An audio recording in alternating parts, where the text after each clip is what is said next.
para hadirin, para teman-teman sekalian, peserta 2016 yang dirahmati Allah Subhanahu wa taala. Kita sekarang masuk ke periode Khulafa Rasyidin yang ketiga. Yaitu siapa dia? Utsman bin Affan. Dan sekali lagi saya harus mempertegas seperti yang sudah saya singgung di awal, tujuan kita daurah di sini bukan memperdalam ya masa pemerintahan masing-masing dari khalifah-khalifah mulia ini. Dan akan terus seperti itu kita sampai akhir nanti.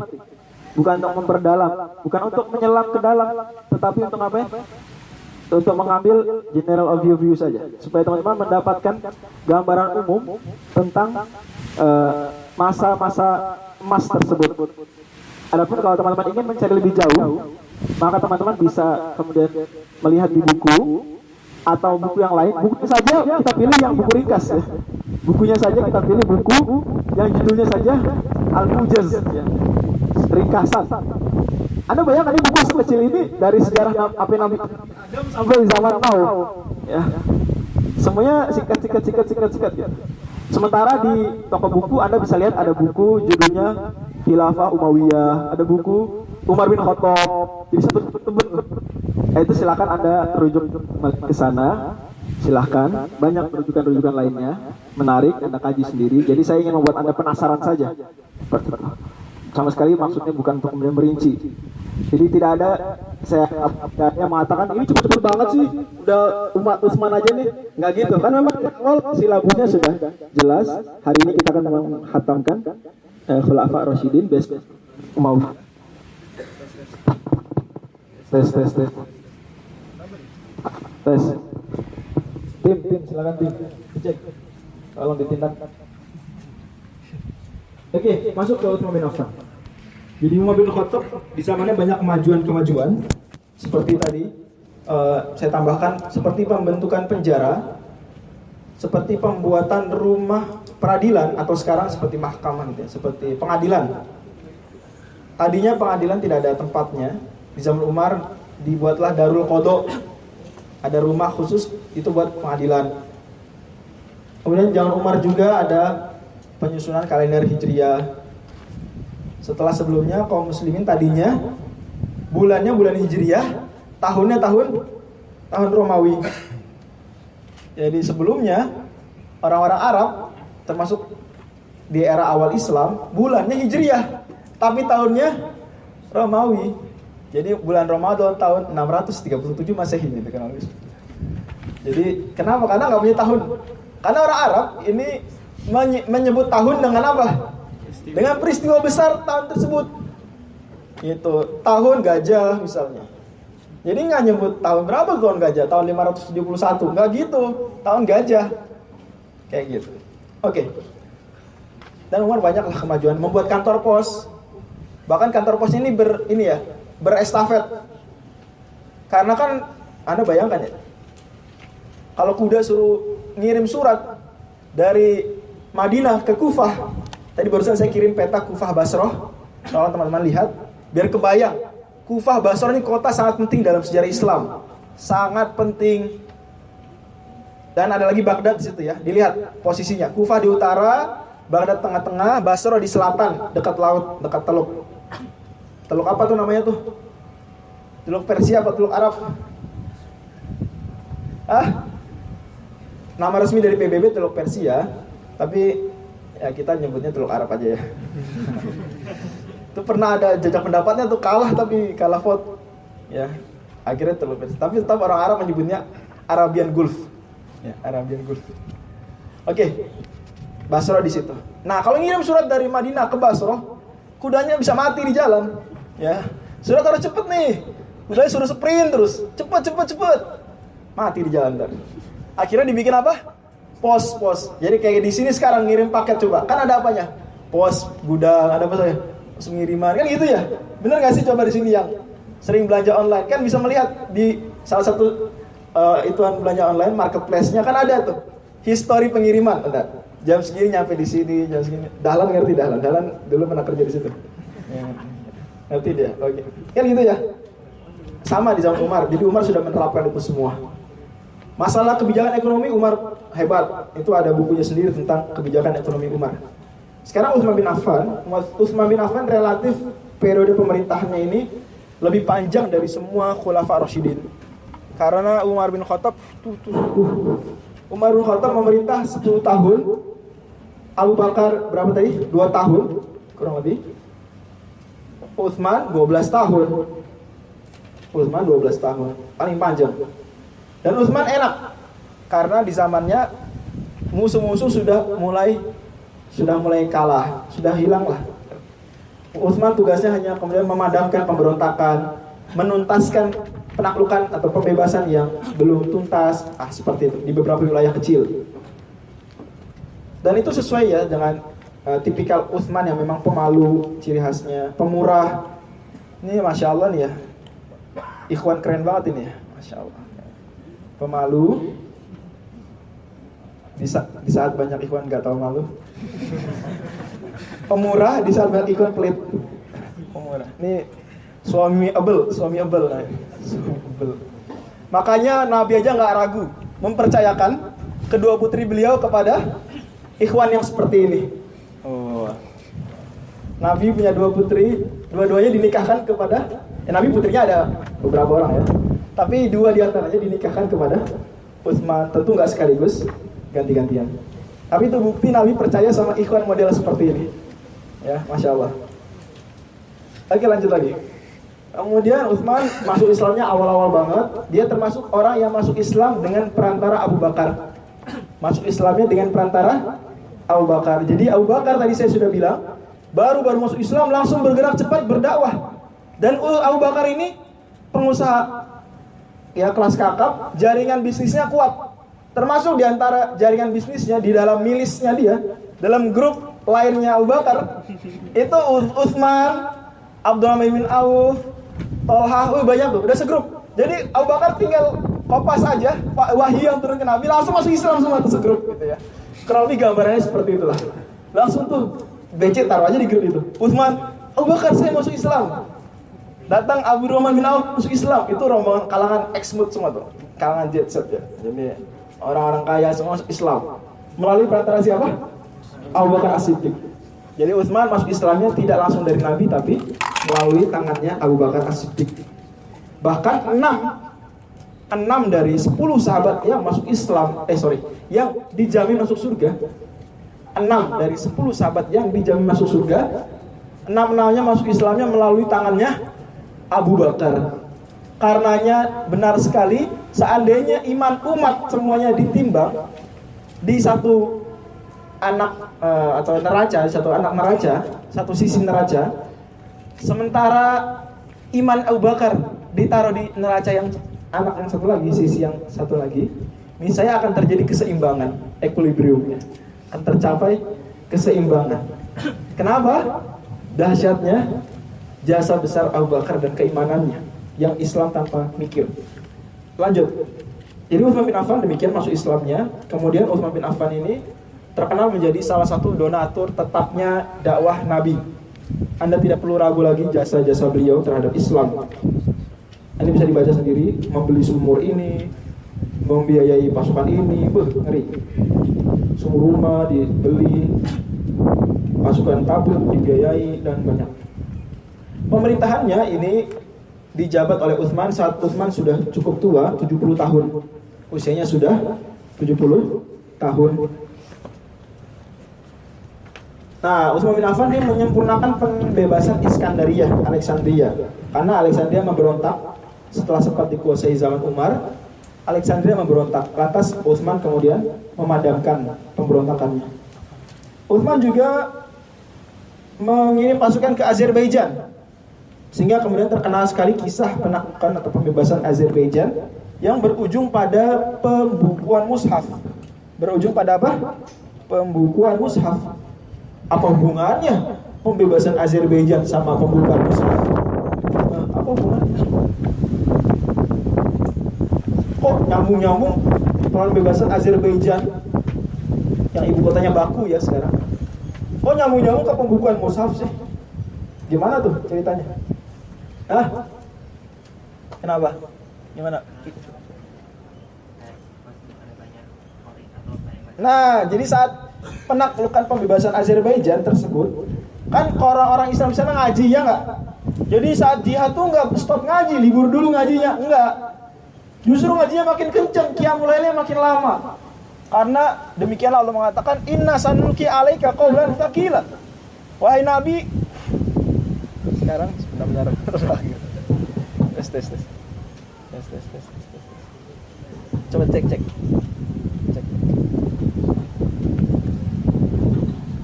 Tes. Oke. Jadi di sana di saat pembebasan Azerbaijan, speaker itu legendaris.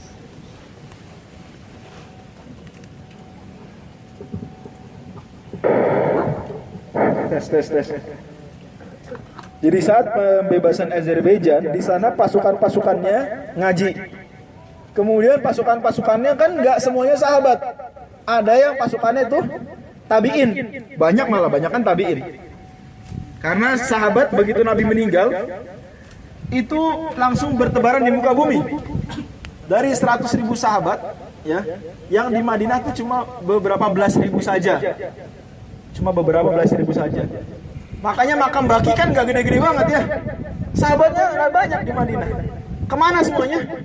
Berdakwah ke seluruh penjuru dunia. Termasuk saat mengirim pasukan ini, jadi ada sebagian sahabat dan sebagian besarnya apa? Tabi'in. Tabi'in itu ngafalin Qur'annya, gurunya siapa? Musyrifnya siapa? Musyrifnya tabi'in. Para sahabat. Oke. Para sahabat dahulu itu ngajinya sama siapa? Sama Rasul SAW. Dan pernah ada kisahnya. Ini kisah saya selalu sering ulang ya. Mudah-mudahan yang sering mendengar tidak bosan. Di mana Umar bin Khattab pernah suatu ketika sholat menjadi makmum. Sholatnya sholat Isya di salah satu musola di tepian kota Madinah. Imamnya baca surat Al-Furqan. Baca surat apa? Al-Furqan. Umar bin Khattab hafal surat Al-Furqan. Umar bin Khattab dengerin, ini orang baca Al-Furqan kok aneh, gak kayak yang saya hafalin. Ya, mungkin Umar bacanya Nadhira, orang ini bacanya Nadhiro. Umar menakal, dia gak menakal. Umar mentashil, dia mentahkik. Umar bacanya 6 harokat, dia bacanya 4 harokat. Umar baca katanya ini, itu katanya beda. Misalnya Bushron di surat apa itu? Surat Al-Furqan kan ada kata-kata Bushron baina yaday rahmatih. Si Umar bacanya Nusyuron. Bacanya apa? Nusyuron. Orang ini baca Bushron. Tapi kok banyak bedanya nih? Aduh, pusing. Mau ditegur susah. Nanti bikin sholat kacau. Banyak bedanya kok. Akhirnya selesai sholat langsung sama Umar, orang ini ditarik kerah bajunya. Kamu ini main-main ya? Ngaji kok gitu? Umar, tar dulu. Kenapa nih? Saya, kata Umar, diajarin sama Nabi, setoran sama Nabi surat Al-Furqan, tapi nggak kayak yang kamu baca. Kamu nih ya, main-main sama Quran. Tar dulu Umar, saya juga nyetor hafalannya ke Nabi kok.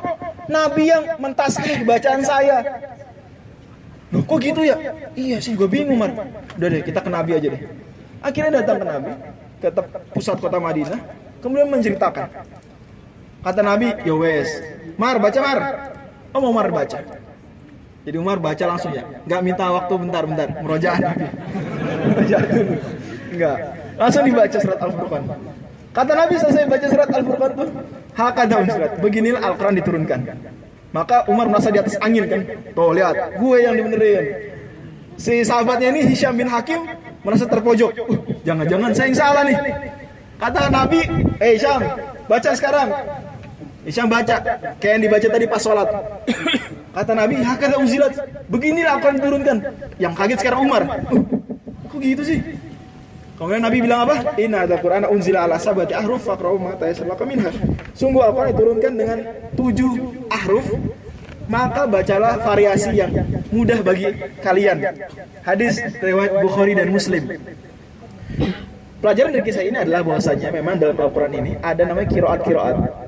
Ada qiraat-qiraat yang memang ini memiliki sedikit perbedaan dalam tajwidnya, hukum tajwidnya. Misalnya kita mengidgham digunakan nun mati tanwin ketemu ya dan waw. Imam Hamzah idghamnya idgham bila guna. Kita mengizharkan nun mati tanwin ketemu kha dan gha. Imam Abu Ja'far mengikhfakan. Kita membaca mad wajib 4 atau 5. Imam Warash membacanya 6 harokat dan banyaklah. Kita membaca kata ini buyutan. Imam lain Syu'bah bacanya biyutan. Kita bacanya fatabayanu. Imam Abu Ibnu Amir bacanya fatasabatu, dan semisalnya. Ini biasa. Nabi ngajarin sebagian sahabat dengan satu cara, ngajarin sahabat lain dengan cara yang berbeda. Oh, berarti Al-Quran gak terjaga dong. Masa Al-Quran gak seragam sih? Oh, katanya inna nazzalna dzikra wa inna lahu lahafizun. Ini apa beda-beda gak seragam? Tar dulu. Justru ini membuktikan Al-Quran itu penjaganya sangat luar biasa. Sampai-sampai jangankan satu qiraat, 10 qiraat mutawatir aja semuanya terjaga lestari dengan ikhfa-ikhfanya, dengan mat-mat harokatnya itu semua terjaga persis seperti dahulu Al-Quran diturunkan. Oh, ngeri gak? Ngeri gak? Ngeri kan ya? Masya Allah. Nah, tapi karena sahabat tadi masing-masing punya qiraat sendiri, memilih qiraat favorit, akhirnya tabi'in kemudian setoran hafalan sama Umar, qiraatnya qiraat Nafi. Ada yang seorang sahabat sama Ibnu Abbas, qiraatnya qiraat Ibnu Katsir. Ada yang sama Ali bin Abi Thalib, qiraatnya qiraat Imam Asim. Begitu. Lah tabi'in ngumpul di Azerbaijan, masing-masing ngaji. Mungkin qiyamul lail gitu ya jamaah mungkin. Atau ngaji lah. Ini kok kamu baca gitu sih? Kamu gitu, kamu yang salah, kamu enggak kamu. Salah-salahan karena mereka tabi'in. Dan ini biasanya kalau kalangan grassroots tuh ya. Pemula masih penutut ilmu newbie biasanya suka salah-salahan. Suka saling nyalah-nyalahin. Oh, enggak, guru saya yang benar, guru kamu salah. Oh, kata siapa, guru kamu enggak ngerti. Guru saya yang ngerti. Biasa itu ya, biasa. Hingga akhirnya sampai berita tersebut kepada Hudzaifah ibnul Yaman. Langsung Hudzaifah. Jadi zaman itu belum ada telepon ya. Jadi nggak bisa ngabarin cepat, langsung dia ke Madinah. Nggak bisa dari sono, nggak bisa live report, nggak bisa. Harus ke Madinah. Akhirnya pergi ke Madinah. Dengan mengendarai kuda secepat kilat, menghadap Utsman bin Affan selaku Amirul Mukminin. Wahai Utsman, adrik hadhil ummah. Segera Utsman, ya, berikan tindakan terhadap umat ini.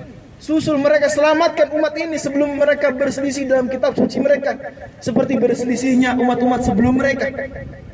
Akhirnya Utsman kemudian mengambil tindakan tegas, mengeluarkan dekret khalifah, yaitu berbunyi semua mushaf pribadi harap dikumpulkan. Tidak boleh ada yang menyimpan mushaf pribadi. Poin kedua, saya akan membentuk tim kecil untuk menulis mushaf standar, mushaf al-imam. 3, mushaf standar akan dikirimkan prototipenya ke masing-masing kota besar, seperti Mekah, Madinah, Kufah, Basra, Damaskus, gitu ya. Nanti saya kirim petanya bentar lagi. Kemudian akhirnya dilaksanakanlah dekret tersebut. Kemudian Zaid bin Thabit selaku ketua panitia. Jadi Zaid ini ketua panitia mushaf dari zaman Abu Bakar sampai zaman Utsman. Kalau zaman Abu Bakar dia tugasnya mengumpulkan, mensortir saja, dikumpulin, terus dirapiin. Di zaman Utsman plus ngapain? Menyalin ke dalam satu buku. Jadi ini maknanya pembukuan. Bukan Quran belum ada tulisan terus ditulis, enggak. Quran sudah ditulis dari zaman siapa? Nabi SAW. Saya tegaskan, tidak ada satu ayat melainkan ada tulisannya zaman Nabi. Kemudian zaman Abu Bakar dikumpulkan dengan beragam macamnya tuh. Ada yang batu, ada yang tulang, ya jadi unik lah ya. Ditaruh di rumahnya Hafsah.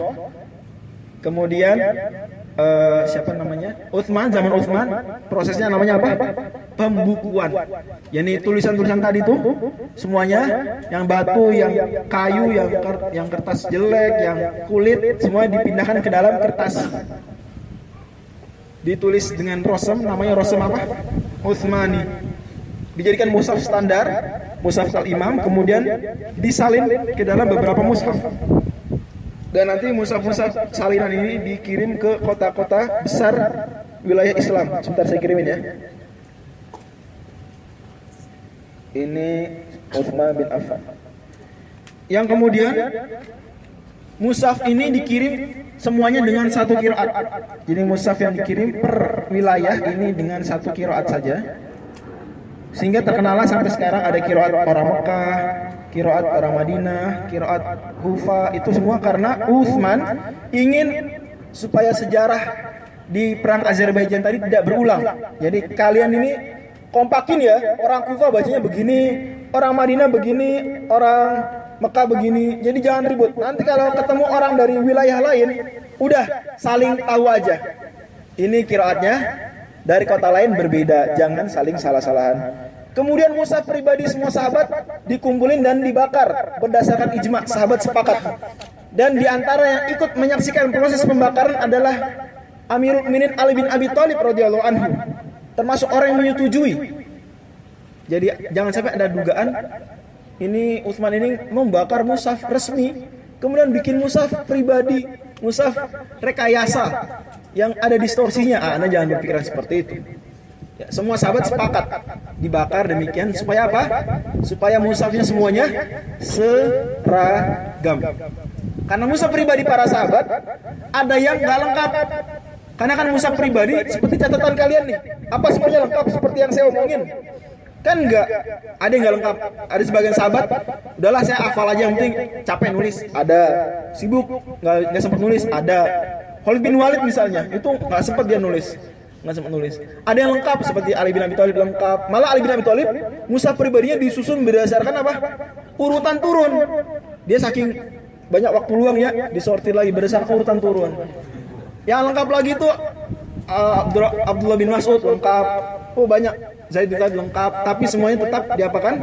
Dikumpulkan. Tetap semua menggunakan mushaf al-imam yang kemudian nanti disalin.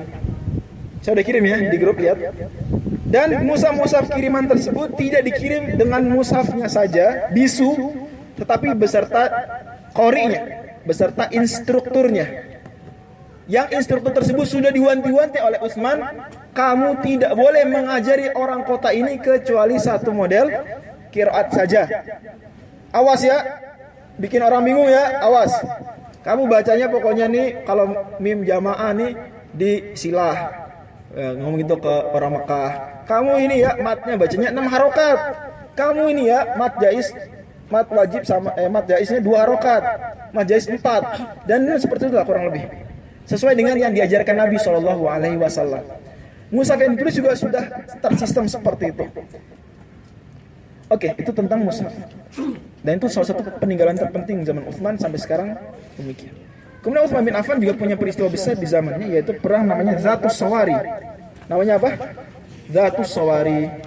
Dzatus Sawari adalah perang pertama kaum muslimin yang terjadi di atas lautan. Perang pertama kaum muslimin terjadi di atas lautan. Dan Masya Allah, lawan yang dihadapi bukan lawan sembarangan, tapi siapa? Romawi. Tapi Romawi, perang Dzatus Sawari. Perang Dzatus Sawari. Dan perang Dzatus Sawari terjadi di Laut Tengah, atau kita kenal dengan laut apa? Mediterania, di daerah dekat-dekat Mesir. Pemimpin perangnya saat itu Muawiyah bin Abi Sufyan. Dan ini perang sudah Nabi SAW prediksi, sudah Nabi sampaikan dalam hadis. Di mana di zaman Nabi, ya, ini Nabi mengatakan kepada sebagian sahabat, kalian akan melihat nanti pasukan-pasukan Islam berperang di atas lautan. Keren ya. Padahal zaman Nabi itu, Nabi mah padahal kan dikelilingi padang pasir aja ya. Itu perang lautan lawan siapa? Lawan Quraisy aja belum tuntas, Yahudi aja belum beres, orang-orang Arab aja pada masih banyak yang paganis, gaya-gayaan mau perang di laut, lawan mana? Tapi demikianlah sabda Nabi, pastilah cepat atau lambat akan terbukti. Dan terbukti beneran. Dan sebagian sahabat yang Nabi sebutkan tadi beneran semuanya. Kemudian perang Dzatus Sawari menang kaum muslimin, Masya Allah, Masya Allah. Zaman Utsman juga menyaksikan beberapa peristiwa, tetapi peristiwa paling memilukan adalah peristiwa yang terjadi di penghujung kepemimpinan beliau, yaitu di saat ada orang namanya Abdullah bin Sabah. Namanya siapa? Abdullah bin Saba. Abdullah bin Saba ini dibaca yang mulai dari halaman 168 adalah seorang Yahudi dari Yaman, dan memang Yaman terkenal banyak Yahudinya di sana sebelum masuk wilayah Islam, yang dia pura-pura masuk Islam dengan tujuan apa? Dengan tujuan menebar ya kebencian di tengah kaum muslimin terhadap pemimpin mereka. Dengan tujuan apa? Mengacaukan persatuan dan ukhuwahnya kaum muslimin. Dengan tujuan membuat akidah kaum muslimin goncang. Dan memang di zaman Utsman lah ini muncul kelompok-kelompok yang menyimpang. Sebut saja kelompok Qi. Kelompok Qi munculnya di zaman Utsman. Kelompok Qi muncul di daerah Irak. Ia mengatakan tidak ada takdir. Tidak ada apa? Tidak ada takdir. Sehingga dilaporkanlah ke Abdullah bin Umar. Kemudian itulah sebab urutnya hadis atau sebab periwayatan hadis hadis Jibril tentang apa? Iman yang 6 rukunnya. Di zaman Utsman juga muncul tadi kelompoknya Abdullah bin Saba yang mereka ini ya menuduh Utsman berbuat nepotisme. Apa alasannya Utsman dituduh nepotisme? Tidak lain dan tidak bukan karena memang sebagian besar gubernur-gubernurnya Utsman ini berasal dari Bani Umayyah. Berasal dari apa? Bani Umayyah. Dan Bani Umayyah ini baninya siapa? Utsman. Bani Umayyah satu dari 12 bani penting penyusun Quraisy. Dan Bani Umayyah bani yang terpandang. Kalau Bani Taim tadi baninya siapa? Abu Bakar, bani kecil. Bani Adi, baninya siapa? Umar, bani kecil. Tapi Bani Umayyah, Bani Hashim, nah ini Bani Makhzum, ini bani besar. Utsman bin Affan dituduh nepotisme. Padahal Utsman mah nggak nepotisme. Lah, gubernur-gubernur tersebut memang tadinya menjabat sebelum Utsman menjabat kok. Jadi gubernur Mesir. Jadi Mesir gubernur ya. Mesir tuh daerah tingkat 1 ya, ngeri banget. Daerah tingkat 1 Mesir. Jadi Mesir tuh bukan presiden, tingkat 1 itu gubernur doang. Gubernur Syam, gubernur Irak gitu ya. Ngeri banget. Gubernur Irak. Ngeri. Gubernur Hijaz, gubernur Yaman, gubernur Oman, gubernur Bahrain. Nah, gubernur Syam tuh Muawiyah. Siapa gubernur Syam? Dan Muawiyah satu bani sama Utsman, bani apa? Umayyah. Wah. Kemudian Utsman bin Affan ini dituduh demikian, akhirnya berhembuslah benih-benih pemberontakan dari berbagai kota. Anda tolong lihat peta tadi. Ada dari kota Basro muncul, dari kota Kufah muncul, dari Mesir, dari Kairo muncul, membuat kondisi sangat tidak kondusif. Tadinya sempat kemudian api pemberontakan ini mereda, tetapi orang-orang jahat tidak ingin misi busuk mereka gagal di tengah jalan. Lantas Abdullah bin Saba beserta tim medsosnya dia, nggak usah nyebut lah. Timnya dia lah, tim medsosnya dia, tim akun-akun, tim bazarnya dia, gitu dia. Membuat surat bohongan, ya, membuat surat bohongan atas nama sebagian sahabat yang berisi seruan untuk kemudian menegakkan keadilan, melengsarkan khalifah yang zalim. Oh, ngeri banget. Kemudian membuat surat bohongan juga atas nama Utsman yang memerintahkan supaya gubernur yang bukan Bani Umayyah diganti tuh dengan gubernur Bani Umayyah. Wah, kan ngeri nih. Suratnya hoax lagi. Ya, ini bukan hoax yang membangun ini mah. Ya. Akhirnya api pemberontakan kembali berkobar. Masya Allah. Uniknya masing-masing blok pemberontakan ini masing-masing memiliki khalifah yang mereka usung. Jadi masing-masing ini memiliki khalifah tandingan yang mereka usung. Orang-orang Kufah ingin khalifahnya tuh Ali. Orang-orang Basrah ingin khalifahnya itu Zubair. Orang Mesir ingin khalifahnya Tolhah. Jadi semuanya tuh punya calon sendiri, ya, punya calon sendiri untuk menggantikan. Dan mereka berkumpul di Madinah. Karena Madinah saat itu adalah apa? Ibu kota Khilafah Rasyidah. Ibu kota apa? Khilafah Rasyidah. Dan gak sekedar di Madinah saja, mereka pun langsung kemudian bergerak mengepung rumahnya sang khalifah, rumahnya Utsman bin Affan, dikepung.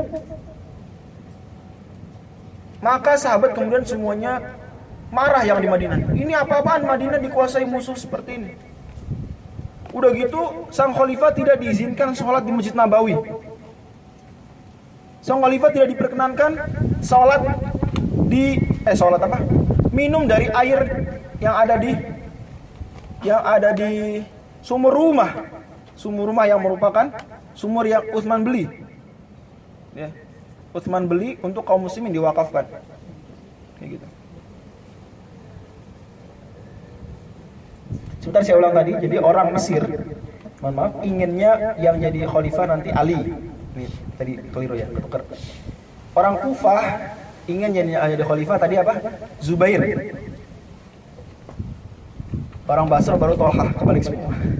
Maaf ya. Itu ilmu baru yang saya dapatkan saat persiapan ini. Ya lanjut. Yang intinya mereka nih semuanya adalah orang yang dibangkitkan dengan semangat karena surat bohongan tadi. Mereka dengan niat, bahkan di suratnya ada seruan untuk menegakkan jihad yang benar dengan melengsarkan Utsman. Ngeri banget ya, melengsarkan Utsman dianggap sebagai jihad. Kemudian Utsman ini ditawari sahabat.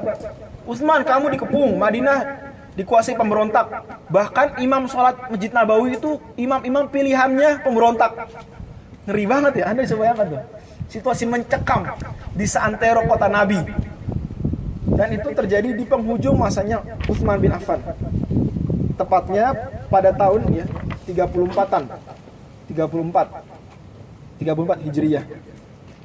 Sahabat bilang, Utsman, kamu mau enggak kita jagain rumah kamu biar kamu enggak diapa-apain? Kata Utsman, enggak usah. Biarkan. Karena saya sudah mimpi nanti buka puasa saya bareng sama siapa? Sama Nabi Shallallahu alaihi wasallam. Utsman saat itu saat hari pengepungan dan pembunuhan itu sedang berpuasa sunnah. Dan Utsman mimpi buka puasanya sama Nabi Shallallahu alaihi wasallam.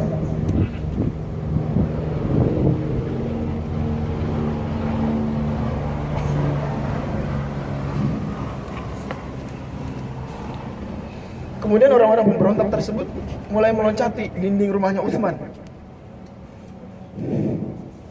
Kemudian tangan-tangan yang tidak bertanggung jawab tersebut mulai menebas siapapun orang yang menghalangi mereka. Tak terkecuali istri Utsman, Nailah, hingga tangannya Nailah terputus. Begitu pula Utsman bin Affan kemudian ditikam sehingga darahnya kemudian mengucur dan menyebar sehingga mengotori mushaf yang memang Utsman saat dibunuh sedang mengaji. Mushaf Al-Imam, mushaf yang memang menjadi proyek besarnya Utsman. Hingga darah tersebut kemudian sampai sekarang masih membekas di surat 2 ayat yang ke-137. Fasayakfikahumullah wa huwas samiul alim. Kata Allah Subhanahu wa taala, Allah akan mencukupkan engkau dari gangguan mereka dan Dia Maha mendengar lagi Maha mengetahui. Dan demikian Utsman kemudian syahid di kota Nabi, dan kemudian kendali kota Madinah masih dikuasai para pemberontak. Maka segeralah kemudian para sahabat bergegas mencari pusat pemerintahan darurat. Seperti dahulu kita di Indonesia memindahkan ibu kota sementara waktu ke Jogja, sementara waktu ke Bukit Tinggi, karena pusat pemerintahan sedang dikuasai oleh musuh. Maka bergegas Ali bin Abi Thalib bersama sejumlah sahabat pindah ke Kufah. Ya, memindahkan pusat pemerintahan ke Kufah. Dan Ali kemudian langsung oleh sahabat-sahabat lain dibaiat secara cepat karena memang kondisi menuntut supaya segera ditunjuk khalifah baru. Ali sebenarnya tidak merasa layak, tetapi apa boleh buat, inilah kemudian kesepakatan para sahabat. Kemudian akhirnya Ali bin Abi Thalib menjadi khalifah pada tahun 35 Hijriah. Pada tahun berapa? 35 Hijriah. Menjadi khalifah dalam kondisi yang sedang kemelut di tengah-tengah kaum muslimin. Maka segera Ali bin Abi Thalib mengambil keputusan-keputusan penting dalam kondisi darurat tersebut.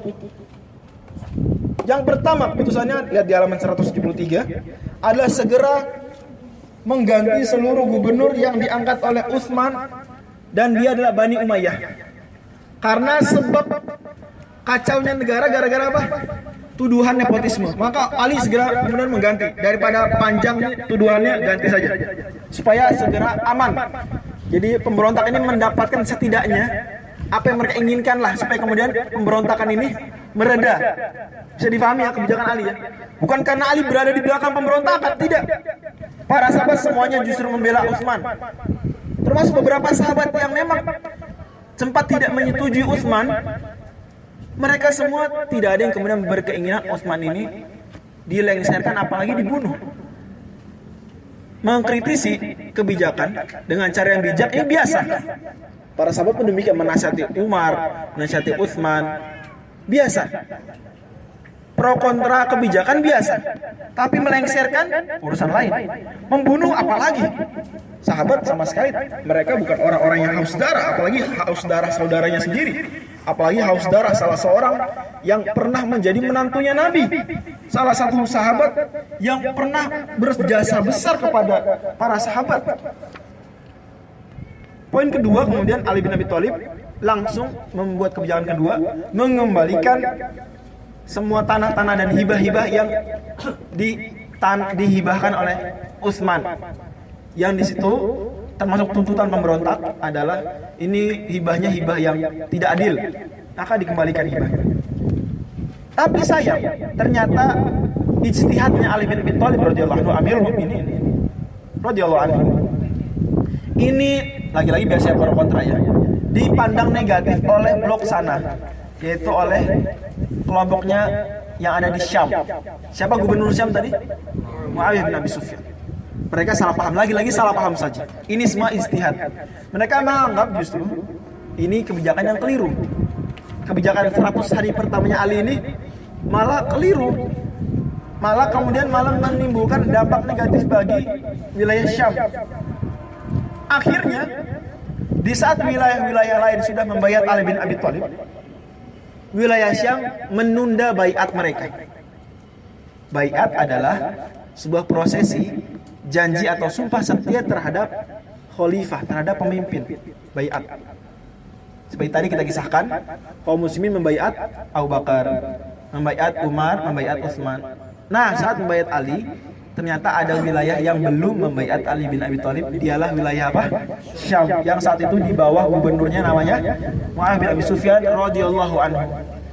Kelak Muawiyah akan bergelar Amirul Mukminin juga. Makanya izinkan saya menyebutnya sekarang Amirul Mukminin Muawiyah bin Abi Sufyan radhiyallahu anhu.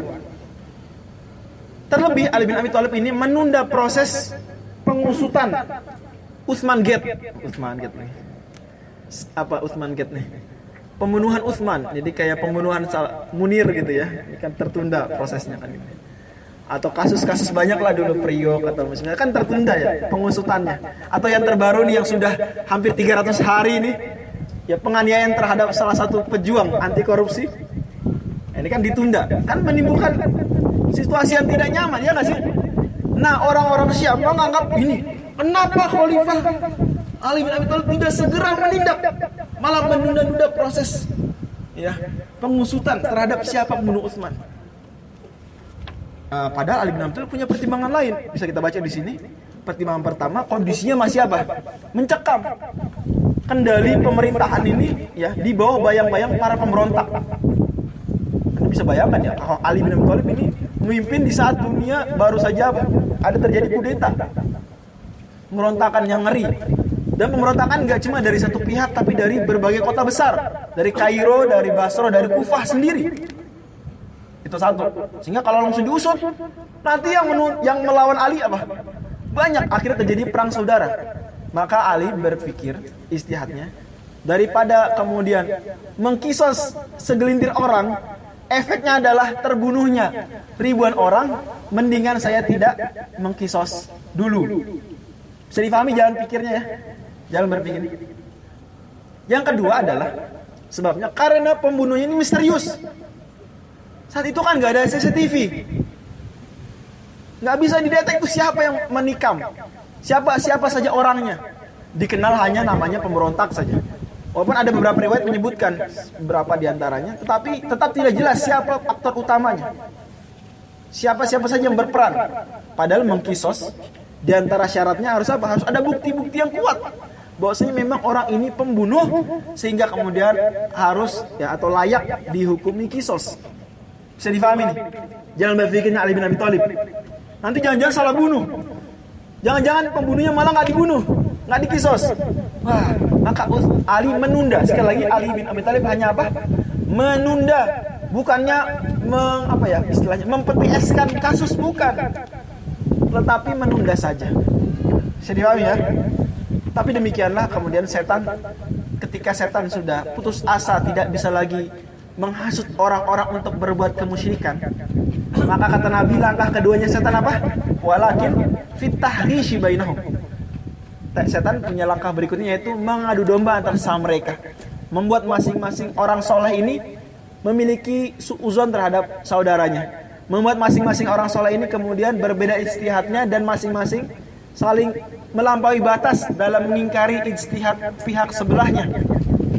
Karenanya Anda akan temui ini terus terjadi di kalangan dan di tengah-tengah para pejuang-pejuang yang soleh. Setan mungkin sudah capek nyuruh mereka berbuat kemusyrikan. Mereka soleh banget kok disuruh musyrik. Setan capek nyuruh mereka berbuat korupsi, perzinahan, minum miras dan lain-lainnya. Lah mereka terdepan dalam memerangi itu semua. Tetapi setan kemudian main dari pintu yang lain, yaitu pintu apa? Divide et impera, pintu mengadu domba antar sesama mereka. Ini kita harus waspada sampai hari ini pun demikian. Setan masih belum merubah plan A, B, C dan sampai Z-nya. Masih sama. Karena setannya masih dia juga tidak meninggal dunia sampai hari kiamat nanti. Iblisnya itu dia juga. Setannya berumur panjang. Oke. Maka kemudian muncullah namanya perang Jamal. Perang Jamal ini perang bukan antara Ali dengan Muawiyah radhiyallahu anhu, tapi antara Ali bin Abi Thalib dengan ibunda kita Aisyah radhiyallahu anha. Aisyah beserta Zubair bin Awam beserta Tolhah. Dan ingat, Tolhah dan Zubair ini salah satu kandidat kuat khalifah setelah Utsman. Jadi dia termasuk orang yang ini digadang-gadang dalam polling. Jika seandainya Utsman terbunuh saat ini, siapakah menurut Anda yang akan menjabat sebagai khalifah? Kurang lebih seperti itu dulu. Ya. Maka ada suara orang mana tadi? Orang Kufah, Zubair, suara orang Basrah, Tolhah, suara orang Mesir, Ali. Itu 3 nama kuat. Maka pemberontak juga mengembuskan ya tuduhan buruk kepada kepada orang-orang ini. Kemudian mereka akhirnya terlibat dalam perang Jamal, di mana perang Jamal ini disebabkan karena kekecewaan mereka. Ali bin Abi Thalib ini tidak segera menuntaskan kasus Utsman. Sampai di sana sebenarnya ini perangnya antara pasukan Basrah, karena pasukannya Aisyah radhiyallahu anha, ibunda kita, ini berpusatnya di Basrah. Sementara pasukan Ali berpusat di mana? Di Kufah. Saya kirim gambarnya. Terjadilah apa yang terjadi. Tadinya sudah mau berdamai tuh.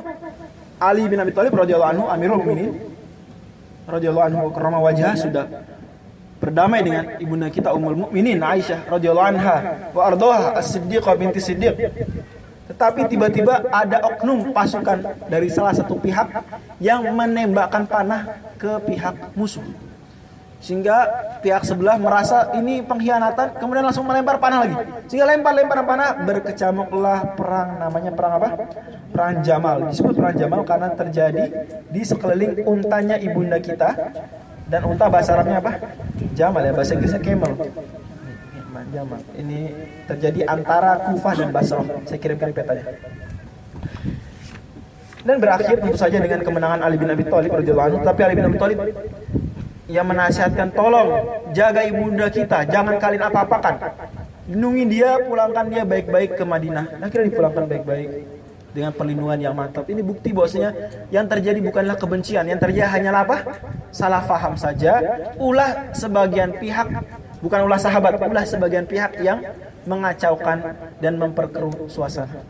Selanjutnya ada tantangan lagi. Setahun setelahnya, tahun 37, namanya Perang Siffin. Perang apa? Perang Siffin. Oh ya, di Perang Jamal ini Tolha dan Zubair terbunuh ya. Tolha dan Zubair radhiyallahu anhum terbunuh. Innalillahi wa inna ilaihi raji'un. Pada Perang Siffin ini kali ini antara blok Muawiyah bin Abi Sufyan Amirul Mukminin radhiyallahu anhu dengan blok Amirul Mukminin Ali bin Abi Thalib radhiyallahu anhu. Di mana mereka, lagi-lagi kasusnya sudah saya sebutkan penyebabnya, dan bertemu di tengah antara Kufah dengan Damaskus. Lagi-lagi ibu kotanya wilayah Syam adalah Damaskus yang saya kirimkan. Dan antara Syam dan Damaskus dengan Kufah ini ada wilayah namanya Siffin. Ada wilayah namanya apa? Siffin. Terjadilah kontak di sana. Tadinya sebenarnya masing-masing pihak sudah berdamai di wilayah namanya Daumatul Jandal. Namanya apa? Ini sudah berdamai lah, sudah berdamai. Tapi masing-masing pihak ada orang-orang yang jahatnya. Mereka kemudian ya malah membatalkan perjanjian tersebut dengan menyerang pihak sebelah. Padahal mereka ini sebenarnya sudah berdamai.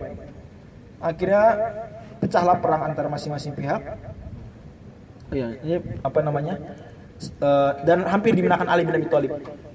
Tetapi ada orang yang tidak ingin perang ini berakhir. Kemudian mereka saat Ali bin Abi Thalib ya dan sejumlah sahabat ini mengangkat mushaf untuk sebuah peristiwa namanya peristiwa tahkim. Peristiwa apa? Tahkim. Yang tahkim lagi-lagi diselenggarakan di Daumatul Jannah, tidak jauh dari Siffin ke arah selatan sedikit. Tahkim adalah proses ya penghentian sengketa antara masing-masing pihak dengan menjadikan ya Al-Qur'an sebagai penengah. Dan tentu yang dimaksud Al-Quran sebagai penengah bukanlah Al-Quran yang benda ini dijadikan penengah. Al-Quran kamu milih siapa? Enggak gitu. Tapi maksudnya dengan syariat Allah. Akhirnya Ali bin Abi Thalib menunjuk utusan. Muawiyah menunjuk utusan. Kemudian ada sahabat yang netral. Ya, ada sekelompok sahabat yang netral. Dan masing-masing pihak ini kemudian berunding. Orang-orang yang dari kelompok K, dari kelompok apa? Kelompok K ini merasa nggak suka dengan perdamaian tersebut. Bahkan menuduh, membuat isu Ali telah murtad. Kenapa murtad? Karena Ali berhukum tidak dengan Al-Quran, tidak dengan apa yang Allah turunkan, tetapi berhukum dengan apa? Dengan orang-orang saja, dengan manusia biasa, dengan manusia. Di mana Muawiyah mengutus Amr bin As, Ali mengutus Amr bin As, Muawiyah mengutus Abu Musa al-Asy'ari. Terbalik. Muawiyah orang Syam mengutus Amr bin As, benar ya. Kemudian orang Irak, siapa orang Iraknya? Pasukan Ali mengutus siapa? Abu Musa al-Asy'ari. Berkumpul di sebuah tempat namanya Daumatul Jandal. Kemudian akhirnya terjadi perdamaian, tetapi tidak sampai terjadi damai. Tetap alot karena masing-masing pihak kemudian ada yang reseh. Akhirnya Muawiyah tidak jadi membayat Ali, padahal tadinya sudah hampir membayat Ali bin Abi Thalib radhiyallahu anhu. Setelah itu masing-masing pihak pulang. Berarti Siffin dimenangkan oleh siapa?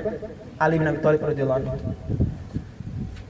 Karena yang pihak yang menyerah itu adalah dan minta damai adalah pihak Muawiyah. Pulanglah ke Kufah. Ternyata di Kufah orang-orang reseh selama ini ketahuan siapa mereka. Mereka adalah kelompok K. Kelompok apa? Kelompok K. Dan kelompok K ini akhirnya memisahkan diri dari Ali, kemudian keluar dari kota Kufah ke sebuah tempat namanya Haruro. Apa? Ya, Haruro. Dan dikenal mereka dengan kelompok H. Maaf ya, ini Indonesia. Maaf. Kemudian enak gak sih pengajian kayak gitu? Tapi gimana ya, ada undang-undangnya soalnya. Lanjut. Dan kita harus bijak juga kan, gak harus nyebut lah. Paham lah. Lanjut. Kemudian akhirnya orang-orang di Harura ini ya membunuh sahabat. Itu Khabbab bin Arad dibunuh. Beserta istrinya padahal lagi hamil. Ngeri banget ya. Jadi dibunuh. Dengan apa? Alasan apa mereka membunuh? Karena kita sedang berjihad melawan Ali yang murtad. Nanti kita setelah ini akan membunuh Muawiyah yang murtad. Kenapa murtad? Karena tidak berhukum dengan apa? Dengan hukum Allah. Karena malah berhukum dengan manusia. Mengutus Abu Musa dan Amr sebagai penengah. Akhirnya Ali bin Abi Thalib mengutus Ibnu Abbas, ulama besar sahabat, mendakwahi mereka. Akhirnya datang Ibnu Abbas ke sana, kisahnya panjang terkenal. Ibnu Abbas berhasil menyadarkan sepertiga dari apa ini kelompok K ini, dari kelompok K. Kelompok Kho ya, cuma kan Indonesianya K. Kelompok Kho ini. Tobat sepertiga. Tapi lain-lain enggak tobat. Akhirnya pecahlah perang namanya perang Nahrawan. Perang apa? Nahrawan. Antara Khalifah Ali bin Abi Thalib radhiyallahu anhu dengan kelompok apa? Kelompok Kho. Dan menang lagi menang Ali bin Abi Thalib. Menang mulai radhiyallahu anhu. Hebat, masyaallah. Tapi luar biasa kelompok Kho ini ya jahat banget. Sampai Ali bin Abi Thalib harus menindak mereka dengan membakar sebagian mereka. Akhirnya malah muncul kelompok baru karena melihat Ali bin Abi Thalib ini begitu perkasa, ya, bahkan membakar musuhnya. Dan ada hadis la yu'adzib binari ila rabbunar, tidak ada yang menyiksa dengan api kecuali Tuhannya api. Akhirnya ada kelompok ekstrim lawannya, kelompok Kho ini yang menuhankan Ali bin Abi Thalib radhiyallahu anhu, mengkultuskannya, menjadikannya dia lebih utama dari semua sahabat, bahkan digelarinya dengan gelar-gelar yang sebenarnya tidak pantas digelari kecuali untuk Nabi atau untuk Tuhan. Demikianlah. Akhirnya Ali bin Abi Thalib makin serba salah, ini makin kacau nih. Makin banyak blok-bloknya nih. Hingga tibalah hari di mana sekelompok kecil dari kelompok Kho ini menjalankan misi terakhir mereka. Ya. Misi mereka. Akhirnya mereka kemudian sudah waktunya kita eksekusi. Itu mengirimkan orang-orang untuk membunuh ru'usul kufur atau a'immatal kufur, pemimpin-pemimpin kekufuran. Siapa saja? Muawiyah, Amr bin As, Abu Musa dan Ali bin Abi Thalib. Jalan dalam hari yang sama. Berarti persis kayak sebuah kejadian besar di negeri kita tahun 65. Kemudian semuanya gagal. Kecuali satu, yaitu yang ditugaskan membunuh Ali bin Abi Thalib radhiyallahu anhu. Dia mengendap-endap ke kota Kufah. Dan sama seperti pejuang subuh tadi, yang pejuang anti korupsi tadi, Ali bin Abi Thalib diserang. Tapi tidak dengan air keras, tapi dengan pisau. Ya. Saat Ali bin Abi Thalib sedang berangkat sholat subuh, membangunkan orang, subuh, yo, rakyatku, kita sholat subuh. Masya Allah, pemimpin teladan ini membangunkan rakyatnya subuh.